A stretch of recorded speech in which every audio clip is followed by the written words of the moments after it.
हे नमस्कार मित्रांनो, माझं नाव प्रफुल्ल. आजच्या व्हिडिओमध्ये आपण बोलणार आहे जननायक ह्या चित्रपटाबद्दल. विजय थालापतीचा शेवटचा पिक्चर. याचं हिंदीमध्ये नाव आहे जननेता. जननेता हा चित्रपट विजय थालापतीचा शेवटचा चित्रपट असणार. याच्यानंतर ते पूर्णपणे रिटायरमेंट घेणार आहे. रिटायरमेंट घेऊन ते पूर्णपणे राजकारणामध्ये ते लक्ष देणार आहे. आता विजय थालापतीची पर्सनॅलिटी म्हणजे कशी असते, एकदम स्टार्टिंग बिल्डअप पर्सनॅलिटी. त्याच्यानंतर जननायक ह्या चित्रपटामध्ये पण थोडं पॉलिटिक्स कनेक्शन थोडं वाटू राहिले. जनतेची सेवा वगैरे असं ट्रेलरमध्ये दाखवून राहिले.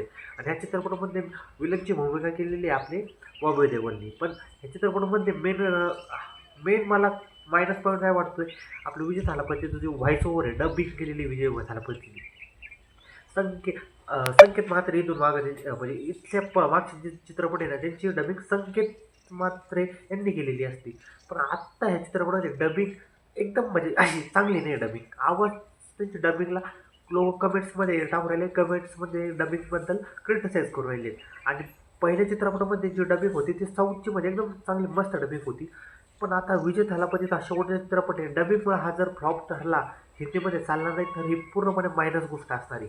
आणि विजय थालापतीचा शेवटचा चित्रपट याच्यानंतर ते पूर्णपणे राजकारणामध्ये जाणार. पण राजकारणामध्ये करिअर नाही झालं तर पुन्हा एकदा ते पिक्चरमध्ये येऊ पण शकत कारण असं साऊथच्या भरपूर साऱ्या नेत्यांसोबत झालेलं आहे की पहिल्यांदा ते चित्रपट चित्रपट शेवटचं रिलीज करण्यात म्हणतात की हा माझा शेवटचा चित्रपट, याच्यानंतर मी पूर्णपणे रिटायरमेंट घेणार आहे. नंतर परत ते राजकारणामध्ये जॉईन करतात. पण आता हा विजय थालापतीचा करिअरचा कोणता टर्निंग पॉईंट ठरतो का फोकस पॉईंट ठरतो, हा बघण्याची गोष्ट राहणार आहे. आणि एक गोष्ट म्हणजे याच्यामध्ये विजय थालापती पोलीसवाल्याची भूमिका आहे. त्यामध्ये त्यांची इच्छा राहते की मुलींनी पण आता पोलीस जॉईन करावं, पोलीस मिलिटरी जॉईन करावी, देशसेवा करावी, असं त्यांचं आहे.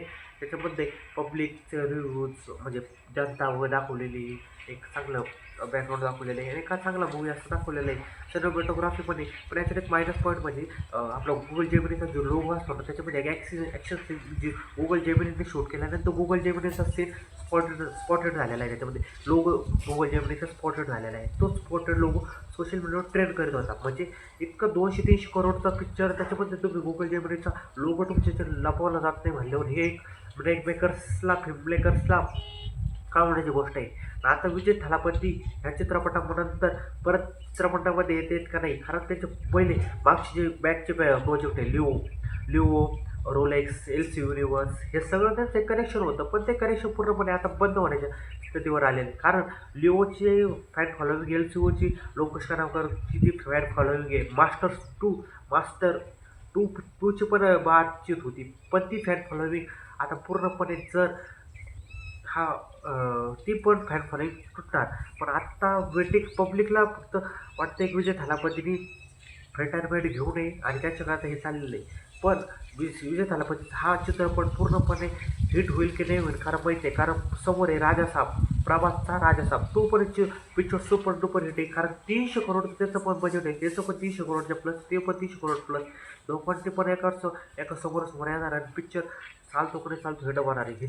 विजय थालापतीचा हिंदीमध्ये डब आहे, प्रभासचा पण हिंदीमध्ये डब आहे. सगळ्या भाषांमध्ये तो पिक्चर, ह्यो पण पिक्चर सगळ्या भाषांमध्ये आता पिक्चर चालाय का नाही चालणार, हा मोठा प्रश्न राहणार आहे. आणि विजय थालापती याच्यानंतर पूर्णपणे राजकारणातून रिटायरमेंट आहे. सोशल मीडियावर पूर्णपणे या पिक्चरची चर्चा झालेली. अनिरुद्धनी BGMI दिलेले सॉन्ग दिले, त्यामुळं क्लासिक BGMI काय असणार आहे ते पूजा हेगडे कॅरेक्टर्समध्ये ट्रेलरमध्ये सगळ्यात जास्त विजय थालापती दिसलेला आहे. आता चित्रपट थिएटरमध्ये कसा परफॉर्मन्स करतो ही पूर्ण पहिली गोष्ट असणार आहे. तर आपण बघू. आणि तुम्हाला आपला व्हिडिओ आवडला असेल तर लाईक करा, शेअर करा, सबस्क्राईब करा.